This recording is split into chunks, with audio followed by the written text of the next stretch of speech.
28페이지부터 보시면 이렇게 앞 글자를 따서 암기 방법이 이렇게 몇 가지가 있어요. 종류는 이런 방법이 효과적이에요. 그래서 대형 소화기의 약재 충전량 효과적입니다. 포각물 분할이 268, 235 이렇게 외우시면 효과적이에요. 아직까지 시험에는 한 번도 출제된 적은 없습니다.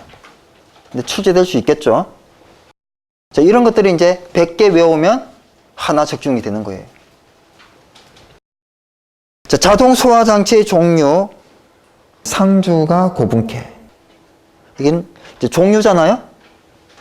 이렇게 요거는 하면 쭉 나오는 겁니다. 그런데 그 밑에 있는 주거용 주방 자동 소화 장치의 설치 기준, 소방 감사 가수 이렇게 하면 D가 나옵니까? 예, 웃죠 우리가. 그죠? 안 나와요, 안 나와. 그래서 이거는 실제로 식구가 하나 더 넣은 거예요. 네, 이런 거를 되게 좋아하시는 분들이 있어요. 예, 별로 효과가 없는 겁니다. 네, 그래서 참조 정도만 하시고, 제가 저번에 말씀드렸지, 애국가 외우듯이 한 줄 한 줄 외우고 나중에 전체 한번 써보는데 안 되면요, 될 때까지 한번 전체 쓰고 딱 한 번 전체가 써지잖아요. 그러면 그게 외운 게 아니죠. 어떻게 하시라고요? 또 나이만큼 쓰시라고요. 그러면 이제 뭐 일주일이 지나도 2주일이 지나도 생각이 날 겁니다. 그런 것들을 자꾸 모아야죠. 근데 우리가 보통 어떻게 해요? 외우고 또 며칠 지나서 또 외우고 또 며칠 지나서 또 외우고, 그러다 보니까 어떻게 해요? 진도를 못 나가잖아요. 이를테면 옥내하고 스프링클러 갔는데 옥내 또 다 잊어먹고, 또 스프링클러 막 외우다가 또 포 넘어갔는데 또 스프링클러 하나도 생각이 안 나고. 그래서 많은 사람들이 그러거든요. 선생님이 이거 외워도 이게 또 잊어먹어가지고 다른 걸 할 수가 없다고. 그러면 또 앞에 걸 또 하다 보면 또 뒤에 건 못하고. 그죠? 이게 단기 기억 용량만 써서 그래요. 머리를 반쪽만 써서 그렇다고 해요. 단기 넣었다가 빠져나가고, 또 단기 또 다른 거 넣고, 또 빠져나가고, 단기 또 다른 거 넣고, 이렇게 해요. 그래서 단기로 들어가면 장기로 넘겨야 되는데, 그거는 이제 나이만큼 반복을 해야 장기로 넘어가는 겁니다. 자,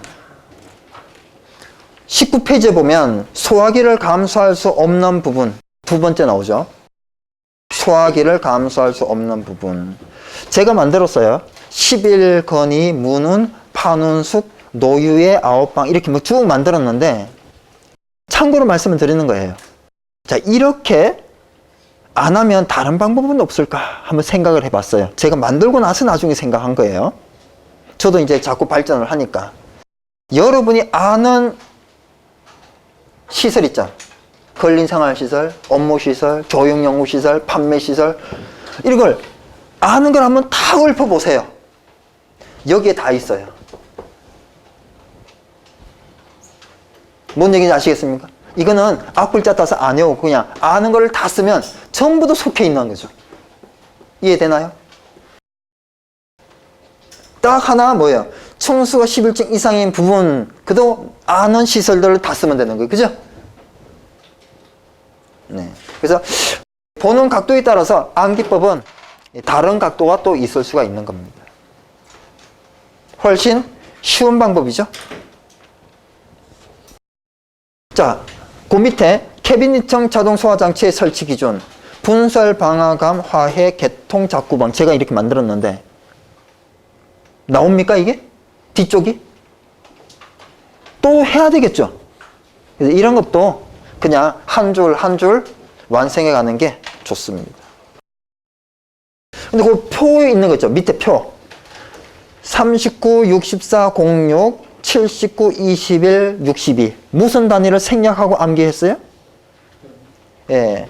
100 단위를 생략하고 암기했죠. 그죠? 그러면 조금 더 빠르겠죠.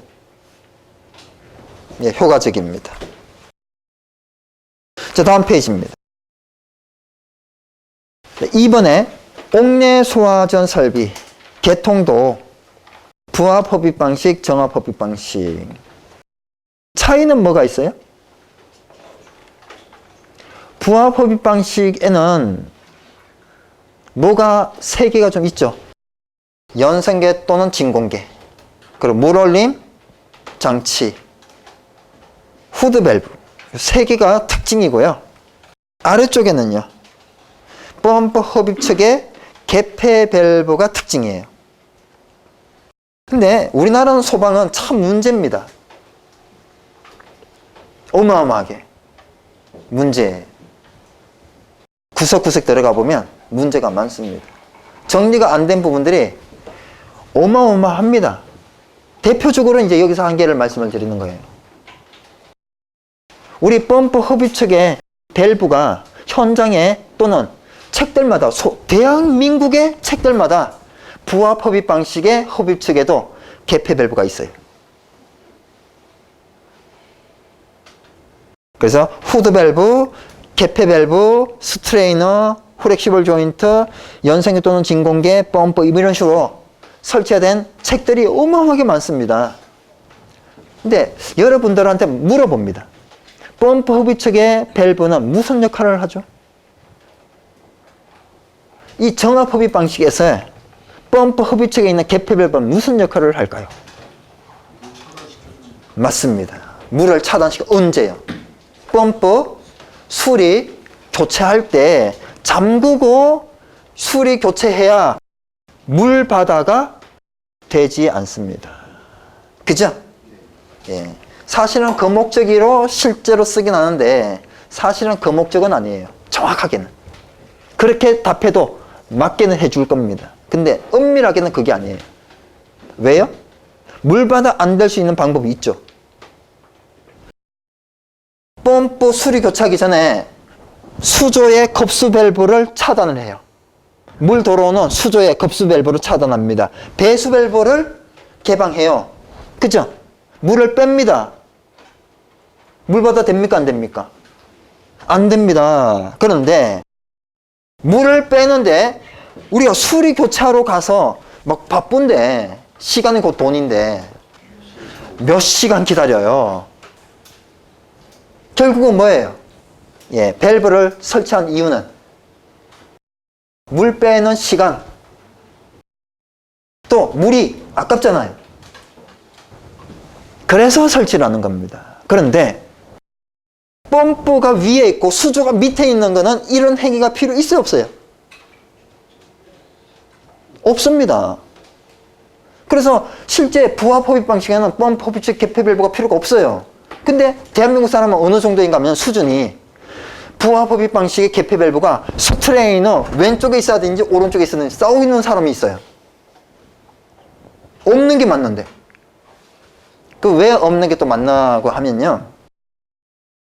첫 번째 이유는 우리가 이 소방을 어디서 배워왔어요? 일본 배웠죠.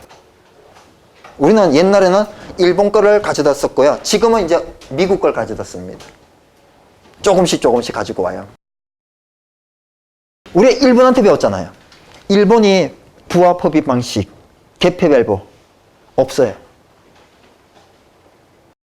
정합 흡입 방식, 개폐 밸브 있습니다. 그럼 우리나라는 왜 있어요?